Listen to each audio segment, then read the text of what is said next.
Pas confiance, comment vous réglez justement les problèmes qui se posent en France actuellement, dont la question de sécurité, dont également la question d'immigration, mais on y reviendra dans un instant. Hier, je vous faisais écouter peut-être la déclaration la plus surprenante qui a été sous-traitée médiatiquement de ce déplacement au Maroc. Emmanuel Macron qui va réagir sur l'ère andalouse. C'est fondamental. Fondamental, vous dites. C'est intéressant. Je dis c'est fondamental, personne n'en parle.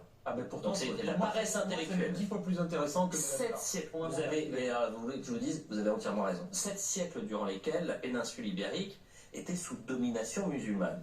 Réécoutons Emmanuel Macron, et puis ce matin on était avec un historien. Oui. On lui demandait, attendez, est-ce que sur le fond et la forme, il a raison. Collons les deux. Vous allez entendre Emmanuel Macron et Jean-Marc Albert, l'historien. Les années d'Al-Andalus ont fait de l'Espagne et du sud de la France un terreau d'échange avec votre culture. La Giralda de Séville, les éliges bleues et les patios ouvragés du Sud en restent toujours le somptueux témoignage architectural. Et parce que nos poètes même l'ont placé au cœur de nos imaginaires. C'est une erreur à la fois sur la forme et le fond. La forme parce qu'il a repris en effet un poncif qui est éculé dans les manuels de seconde depuis maintenant 30 ans, selon lequel le vivre ensemble aurait trouvé cité entre, comme vous l'avez dit, entre le 8e et le 15e siècle. Puis une erreur aussi sur la forme, parce qu'aujourd'hui, les seuls qui reprennent le thème à l'Andalus, hormis Emmanuel Macron, ce sont les djihadistes. Vous avez même un groupe qui s'appelle le groupe Al-Andalus, djihadiste, qui a commis un certain nombre d'attentats en Espagne.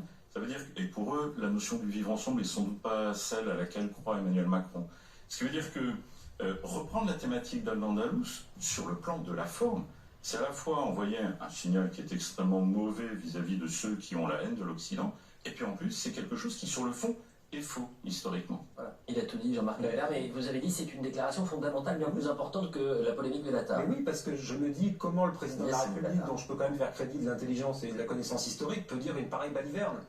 C'est-à-dire que ce qui s'est passé entre le 8e siècle et la prise de Grenade en 1492, c'est une colonisation, il faut dire les mots. C'est une colonisation, les chrétiens ont été persécutés, maltraités, chassés, on a effondré des églises pour y faire des mosquées, et en 1066, effectivement, à Grenade, il y a eu un massacre juif terrifiant, d'une violence terrible, le sang coulé. Donc si vous voulez, ça n'a pas été effectivement 8 siècles de bonne entente et de vivre ensemble, ça a été 8 siècles de colonisation.